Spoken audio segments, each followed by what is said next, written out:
It is one of the best-known murder cases in the nation. Now a book is released about the two men who were wrongly convicted. And it all happened right here in our community.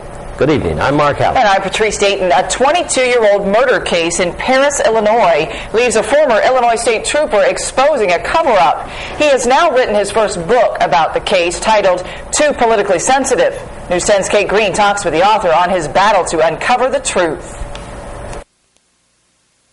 On July 6, 1986, newlyweds Dyke and Karen Rhodes were brutally murdered right here in the Wabash Valley. A year later, two men, Randy Steidle and Herb Whitlock, were found guilty of the murders and sentenced to death. I'll let you read this. I think you'll be pretty shocked. But it was 14 years later that Illinois State Policeman Michael Callahan started reinvestigating the case, and that's when he noticed several red flags. It made me come to the realization that these men weren't just wrongfully convicted, that they had been railroaded into prison. Through his dedication to uncover the faulty investigation and government corruption, Steidle and Whitlock were released after spending more than 20 years in prison. Callahan says writing this book allowed him to expose the cover-up in black and white. And it's in these pages that Callahan is dropping names of suspects that were never pursued by ISP.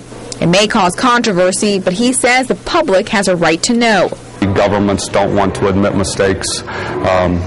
It could be a tarnished image. It could be the expensive lawsuits that would follow if two men are wrongfully convicted. And during his reinvestigation, ISP and Illinois government told Callahan to stop. If we start telling police officers they can't speak out on corruption and they have to be quiet, then we'll never know what governments really do. And that's the big focus of the book at the end. Too Politically Sensitive tells a story of crime and false convictions in a state now well known for cover-ups and government corruption. In Terre Haute with photojournalist Trevor Keller, Kate Green, News 10.